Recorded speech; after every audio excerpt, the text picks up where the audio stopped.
Essentiel. Le podcast qui donne la parole à des entrepreneurs pas comme les autres. Des entrepreneurs qui ont mis l'humain au centre de leur projet. Pour vous faire découvrir leurs actions en faveur d'un monde plus durable et plus responsable, nous avons décidé de leur donner la parole. Ensemble, plongeons dans le secteur de l'économie sociale et solidaire, un secteur plus que jamais essentiel à notre société. Bonjour à toutes, bonjour à tous, je suis ravi de vous retrouver pour ce nouvel épisode de notre série de podcasts essentiels avec ESS en majuscule comme économie sociale et solidaire. Aujourd'hui, nous accueillons Marianne Sport, déléguée générale de la Fondation Saint-Pierre. Bonjour Marianne. Bonjour Cédric. Marianne, la Fondation Saint-Pierre, c'est une aventure qui nous ramène loin dans le temps. Je crois que les origines remontent à 1918, c'est ça ? Tout à fait. 1918, Palavas, le bord de mer, donc dans l'Hérault, et des familles montpelliéraines et des médecins de Montpellier qui décident de résoudre un problème de santé publique qui est la tuberculose osseuse infantile, qui est la première cause de mortalité à la sortie de la Grande Guerre. Ils se réunissent et ils font à la fois une œuvre philanthropique et une œuvre de compétence avec le savoir-faire des médecins, et ils créent en bord de mer le premier hôpital qui accueille des enfants en 1918, qui sont des enfants qui sont soignés au CHU de Montpellier et qui viennent en bord de mer pour prendre des premiers soins des cures héliomarines. Alors moi je résiste pas évidemment avec cette longue histoire à citer une anecdote dont on a échangé pendant la préparation de ce podcast. Vous aviez sur votre mur, je crois, un tableau des très anciens donateurs qui remonte quasiment à l'origine de cette... c'était quoi, une association à l'origine ? C'était une association reconnue c'est ça, d'utilité publique. 1935, on voit apparaître Caisse d'épargne. Alors je crois que c'était Caisse d'épargne Montpellier ou dans ces eaux-là. C'est ça ? Oui, la Caisse d'épargne est notre partenaire plus que fidèle, ouais. Puisque effectivement, on sait au moins que depuis 1935, la Caisse d'épargne soutient l'œuvre montpelliéraine des enfants à la mer, qui était le nom de l'ancienne association, devenue depuis 2018 la Fondation Saint-Pierre. Exactement. Et donc votre action, elle a évolué, elle prend des nouvelles formes aujourd'hui. Et d'ailleurs, la Caisse d'épargne Languedoc-Roussillon soutient encore aujourd'hui votre action.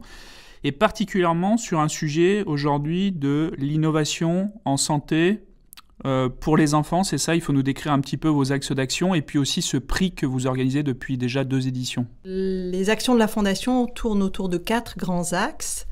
L'aide aux aidants, l'éducation, la prévention et la sensibilisation aux grandes causes de l'enfance, et puis l'innovation, et plus particulièrement en ce qui concerne l'innovation en santé. Et c'est dans ce cadre-là qu'est né un partenariat d'envergure avec la Caisse d'épargne Languedoc-Roussillon. Et là, donc, vous organisez depuis 2 ans, c'est la 3e édition en 2022, cette année, vous organisez un prix qui va identifier et permettre de soutenir quoi, des startups de l'innovation en santé ? Exactement, c'est ça ? Des startups, des laboratoires de recherche, des médecins. On soutient également aussi des jeunes étudiants qui ont des projets d'innovation pour améliorer la santé de l'enfant, améliorer l'autonomie, par exemple, de l'enfant en situation de handicap, ou apporter des améliorations sur des thématiques de maladies chroniques. Pourquoi ce prix ? Alors, des prix sur l'innovation, vous allez me dire, il y en a beaucoup, c'est vrai qu'il y en a beaucoup, mais il n'y en avait pas dans le domaine pédiatrique. Et pourquoi il n'y en a pas dans le domaine pédiatrique ? Parce que la pédiatrie est un marché de niche, donc elle intéresse assez peu les industriels. C'est un marché, l'enfant, donc il y a des petites cohortes d'enfants malades, et c'est tant mieux, mais néanmoins, ils ont besoin d'innovation qui ne leur est pas apportée parce que ce n'est pas un marché très rentable, et d'autant plus que l'enfant grandit, donc très vite, les besoins changent. Et fort de cette connaissance, en fait, on s'est dit qu'il y avait vraiment la place pour une fondation, pour apporter de l'innovation dans le domaine pédiatrique. Et on a apporté ce projet à la connaissance de la Caisse d'épargne, qui tout de suite, effectivement, a souhaité nous accompagner. C'est un prix qui en est à sa 3e édition, donc c'est un prix qui a lieu tous les 2 ans.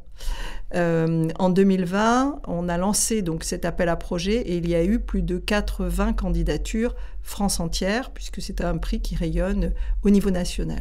D'accord. Alors c'est important ce que vous dites. Vous nous dites aujourd'hui, pour soigner les enfants, alors pour adresser des maladies rares, c'est comme ça qu'on les appelle, pour adresser des nouvelles maladies aussi, il n'y a pas un marché, c'est-à-dire qu'aujourd'hui, un industriel pharmaceutique, il ne s'y retrouve pas finalement pour développer des solutions de santé sur sur ces maladies. Donc on va aider finalement, via notamment le mécénat et votre fondation, on va aider quoi, à amorcer des projets, c'est ça, innovants, pour espérer ensuite qu'ils changent d'échelle? C'est ça l'idée? Tout à fait. On aide des startups qui ont des idées assez étonnantes à démarrer sur ces marchés pour qu'après elles puissent continuer à se développer et à apporter des solutions. C'est ça. Et on voit que du coup, le mécénat, dans ce cas en particulier, en tout cas, il a un rôle d'impulsion quelque part. C'est son rôle principal, l'impulsion. Après les projets, il faut qu'ils vivent d'eux-mêmes, il faut qu'ils aient donc une rentabilité, un système de fonctionnement quel qu'il soit.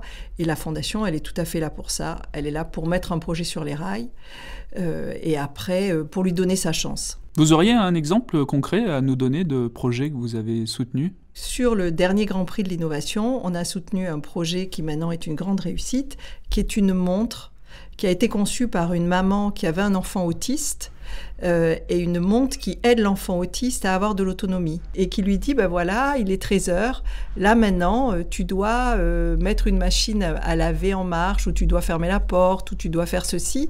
Et la montre, bien sûr, indique des petits pictogrammes qui sont compréhensibles par l'enfant quand il n'a pas la parole, puisque vous savez que pour les enfants autistes, on utilise beaucoup les pictogrammes. Donc c'est une montre très, très animée qui guide l'enfant pas à pas pour lui apporter une autonomie. Et cette maman a lancé ce projet qui maintenant est une très belle réussite. D'accord. Alors vous êtes situé en Occitanie-Est, vous m'avez dit, hein, c'est ça? C'est quoi l'Occitanie-Est? C'est l'ex-Languedoc-Roussillon. Exactement, donc Hérault, Gard et Aude, c'est ça? Hérault, Gard, Aude, Péau et la Lozère. Et donc votre action s'appuie sur des établissements qui font travailler quand même 450 salariés, 25 millions d'euros de budget. Vous pouvez nous expliquer un peu l'articulation entre ces établissements de santé et la Fondation? Les établissements de santé, donc on a un gros établissement de santé qui est un hôpital pédiatrique qui est donc en bord de mer à Palavas, qui accueille chaque année à peu près 10 000 enfants. Et puis on a dans l'Aude et dans le Gard des établissements qui sont des établissements médico-sociaux qui accueillent chacun une 60aine d'enfants. Et qui sont là des enfants sur lesquels on soigne plutôt des troubles du comportement et l'autisme également. Et on a en projet le fait de créer des établissements qui ont plus vocation sociale, où là on va plutôt développer des actions qui sont dans le champ de l'insertion. Donc ces établissements ont leur propre budget, ont leurs propres salariés, leur propre fonctionnement. Et la Fondation, elle a une mission, comme on l'a vu, d'amorçage de certains projets. Elle a une mission aussi de gérer au mieux ses ressources. Donc la Fondation a une foncière, donc elle gère des ressources du patrimoine qui lui permettent de financer des projets, d'avoir sa propre activité. Elle gère également aussi tout le champ philanthropique, puisque la Fondation Saint-Pierre est reconnue d'utilité publique, est une fondation également qui a un statut d'abritante, donc qui abrite d'autres fondations. Et la Fondation donc, est à l'origine de l'amorçage des projets et des thématiques des projets de développement sur tous les champs qui rentrent dans notre objet, c'est-à-dire améliorer la santé et améliorer la protection sociale de l'enfant et de la jeunesse, puisque quand on parle d'enfant, on va donc bien sûr jusqu'à 18 ans et pour le champ du social jusqu'à 25 ans. Et vous n'arrêtez pas d'innover, de défricher des nouveaux territoires. Vous avez même un Fab Lab, c'est ça, sur l'aide au handicap? Oui, parce qu'à Palavas, qui est notre site hospitalier, on a vraiment créé un écosystème entièrement dédié au handicap. Et donc, on a amorcé, grâce à la Fondation, un Human Lab. Donc, c'est un Fab Lab qui produit des outils d'aide au handicap, donc qui donne des solutions à des patients, et spécifiquement aux enfants, qui deviennent acteurs de leur handicap. C'est-à-dire, il y a un enfant qui a envie de faire une activité de loisir, comme du canoë de mer. Bien sûr, suivant son handicap, il va falloir lui adapter sa pagaie de canoë. On a un enfant qui a besoin, qui souhaite faire du vélo, qui est myopathe, qui néanmoins peut pédaler, mais il faut électrifier le vélo, il faut améliorer souhaitez peut-être faire un tricycle, on fait appel au Human Lab pour faire toutes ces adaptations. On a aussi des projets adultes, on a aussi des projets très innovants. On travaille avec Airbus sur une adaptation là de lames de prothèses pour des enfants qui font du sport de haut niveau. Donc on a vraiment des projets qui sont à la fois des projets de vie quotidienne, de loisirs et puis aussi après de recherche et d'innovation. Et la grosse particularité de ce Human Lab, c'est que il appartient à un réseau national puisqu'il y a un autre Human Lab qui a été créé à Rennes. Donc, il appartient à un réseau national, donc on coopère en permanence avec d'autres. Et ensuite, tous les objets, toutes les innovations qui sont produites, elles sont mises sur un wiki. Parce que vous savez que sur le handicap, c'est souvent la double peine. C'est-à-dire, d'abord, vous ne trouvez pas ce dont vous avez besoin. Et deuxièmement, quand vous le trouvez, c'est extrêmement cher. Donc, les familles ont une énorme difficulté pour avoir chez eux les outils qu'il faut pour leurs enfants. Et donc, ce Human Lab est le trait d'union entre, là aussi, la technologie, ce que l'on peut trouver en institution ou ce qu'il faudrait que l'on puisse y trouver, et les besoins des familles.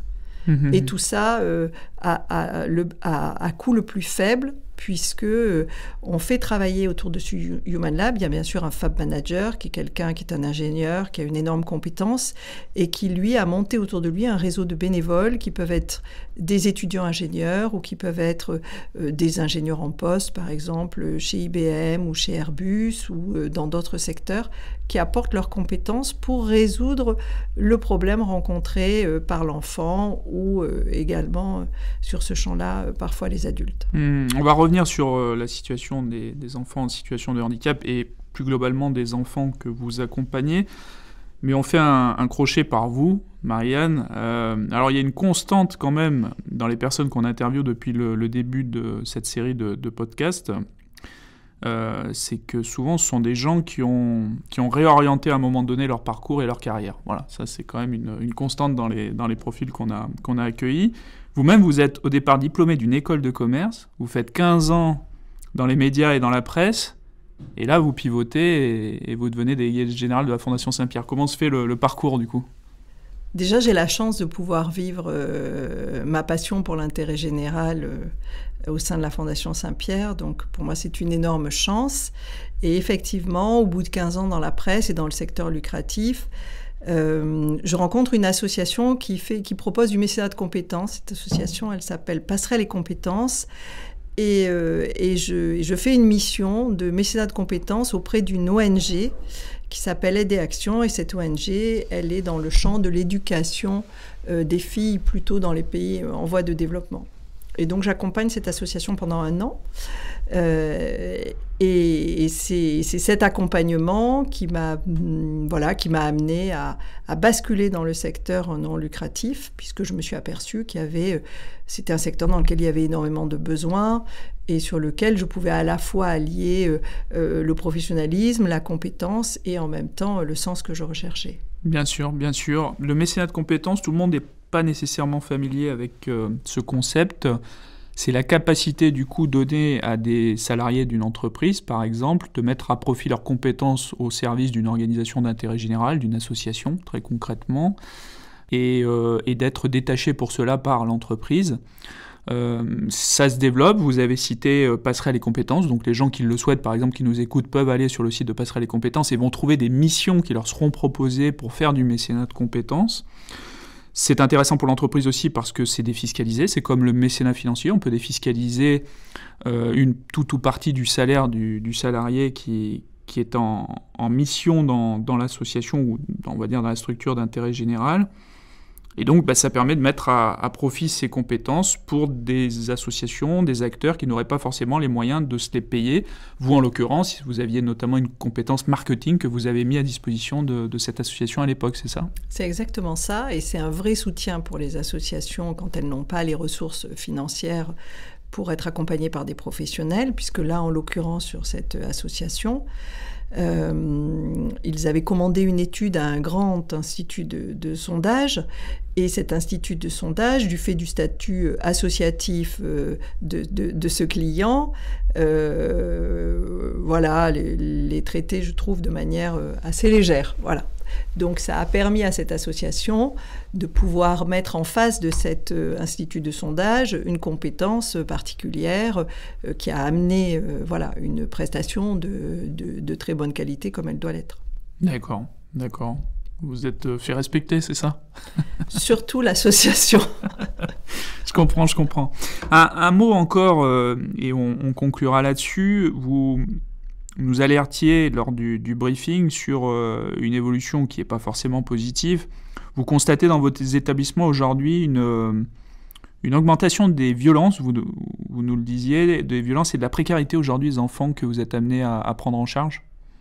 Oui, alors on n'a pas de chiffres aujourd'hui, c'est des chiffres il faut qu'on objective cette donnée, mais les équipes nous le remontent de plus en plus. Il y a une montée de la précarité. Il n'est pas rare, nous, qu'on accompagne des familles d'enfants qui sont hospitalisés sur des besoins plus personnels. C'est des demandes qui ont toujours existé, mais qui là prennent de plus en plus d'ampleur. On s'aperçoit aussi qu'il y a de plus en plus de violence à l'égard des enfants. On sent qu'il y a un sujet. En tous les cas, c'est un sujet sur lequel il faut être très vigilant. Sûrement un sujet cumulatif entre peut-être évolution de la situation économique et conséquences du Covid aussi, oui. Peut-être. Voilà. Oui, le Covid, bien sûr, n'a pas aidé. Merci. Il est le temps de conclure. Si vous souhaitez en savoir plus sur la Fondation Saint-Pierre, rendez-vous sur le site internet www.fondationsaintpierre.org. Vous pouvez également visiter notre site internet pour en savoir plus sur le soutien qu'apportent les caisses d'épargne aux acteurs de l'ESS. Rendez-vous dans un mois pour notre prochain podcast. Au revoir.